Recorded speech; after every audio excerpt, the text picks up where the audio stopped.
High, I am Somnath Kundu. Welcome to my channel target next date. আজকে নিয়ে এসেছি আর একটা ইন্টারেস্টিং ভিডিও এবং আজকের টপিক হচ্ছে চাইল্ড ডেভেলপমেন্ট অ্যান্ড পেডাগোগি। এর উপর রয়েছে এমসিকিউ কোশ্চেন, যেগুলো টেটের ক্ষেত্রে অবশ্যই উপকারী হবে। তো ভিডিওটি শুরু করার আগে সকলকে রিকোয়েস্ট করবো, যারা এখনো আমার চ্যানেলটিকে সাবস্ক্রাইব করেননি, সাবস্ক্রাইব করে দেন, লাইক করে দেন এবং বন্ধুদের মধ্যে শেয়ার করে দেন। চলুন শুরু করা যাক আজকের ভিডিও। আজকে প্রথম প্রশ্ন হচ্ছে যে মন্তেশ্বরী শিক্ষা পদ্ধতির প্রবর্তক কে? মন্তেশ্বরী শিক্ষা পদ্ধতির প্রবর্তক কে? অপশন কি রয়েছে? A Maria Montessori, B Sophia Alcon, C Swiss Montessori, D Anna Montessori. সঠিক উত্তর নির্বাচনের সময় হচ্ছে 5 সেকেন্ড। চটপট ভেবে নেন কোনটা হতে পারে সঠিক উত্তর।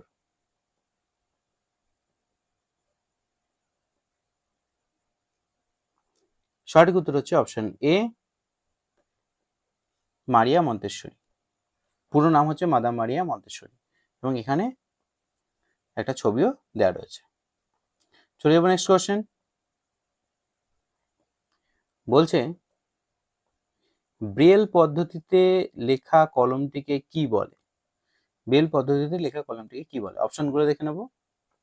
এ wooden, B stylus, C digi pen এবং ডি হচ্ছে স্টারলাস। সঠিক উত্তর নির্বাচনের সময় হচ্ছে 5 সেকেন্ড। চটপট ভেবে নেন কোনটা হতে পারে সঠিক উত্তর।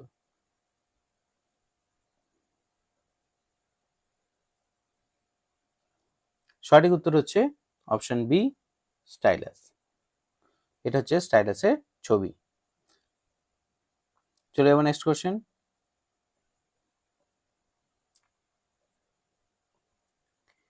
ব্রেল পদ্ধতিতে কটি বিন্দু ব্যবহার করা হয়? ব্রেল পদ্ধতিতে কটি বিন্দু ব্যবহার করা হয়? অপশন দেখে নিই।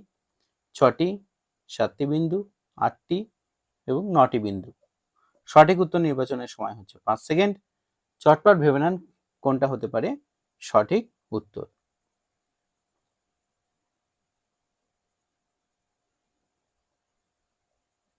সঠিক উত্তর হচ্ছে অপশন এ 6টি বিন্দু। এখানে একটা ছবিও দেওয়া আছে, দেখুন এ বি সি ডি করে এখানে সব লেখা আছে এবং দেখুন এই প্রত্যেক কটাতে দেখো 6টা ডট আছে দেখুন। এবং যেমন এ মানে এই একটা ডটে ফুটো করতে হবে, বি মানে এখানে দুটো ডট, সি মানে এই দিকের দুটো, ডি মানে এই দিকের দুটো নিচের একটা, ই মানে হচ্ছে এই কোনাকুনি, এফ মানে হচ্ছে এই দিকে। ঠিক আছে, তো এইভাবে 6টা করে ডট আছে এবং যে যে লেটারের যে পজিশন সেই লেটার অনুসারে সেইখানে ওই স্টাইলাস যেটা আগে দেখালাম ওই পেনটা দিয়ে এখানে ফুটোগুলো মানে ডটগুলো করতে হবে। এটাই হচ্ছে ব্রেল পদ্ধতি। আশা করি বোঝাতে পারলাম। চলে যাবো নেক্সট কোশ্চেন।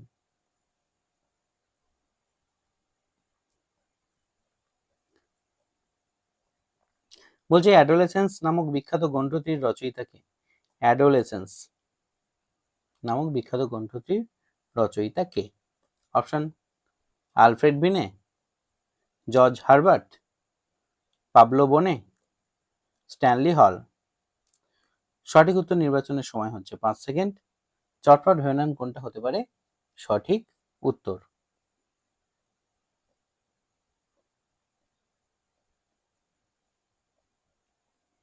সঠিক উত্তর হচ্ছে অপশন ডি স্ট্যানলি হল। এখানে একটা ছবিও দেওয়া রয়েছে।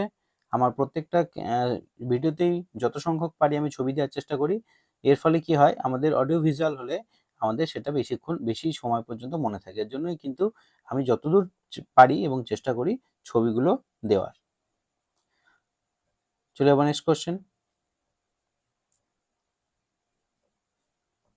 বলছে এনসিইআরটি কবে প্রতিষ্ঠিত হয়? এনসিইআরটি পুরো নামটা কি? National council for education research and training. বলছে কবে প্রতিষ্ঠিত হয়? অপশন দেখে নেব। 1961, 1960, 1962 এবং 1963। সঠিক উত্তর নির্বাচনের সময় হচ্ছে 5 সেকেন্ড।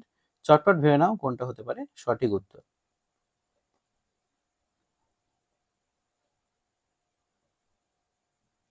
সঠিক উত্তর হচ্ছে অপশন এ 1961। এখানে এনসিইআরটির এই বিল্ডিং এর ছবি রয়েছে, দিল্লিতে অবস্থিত মেন হেড অফিস। এবং এই এনসিইআরটি কি কাজ করে না, এই টোটাল দেশ জুড়ে যত পুস্তক বা আমাদের পাঠ্যক্রম আছে সেই পাঠ্যক্রম নিয়ে গবেষণা করে এবং সেটা নিয়ে আমাদের কারিকুলামকে ডেভেলপ করা, বই প্রকাশ করা এবং নতুন নতুন উদ্ভাবনী চিন্তার বিকাশ করা, এটাই হচ্ছে এনসিইআরটির কাজ। আশা করি বোঝাতে পারলাম।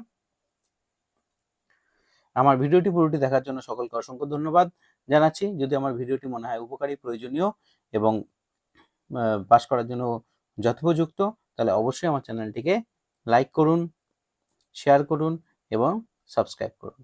আর বেল আইকনকে প্রেস করতে ভুলবেন না, কারণ এরকম ভিডিও যত আরও আসবে নোটিফিকেশনটা সবার আগে পাওয়ার জন্য। সকলকে অসংখ্য ধন্যবাদ। নমস্কার।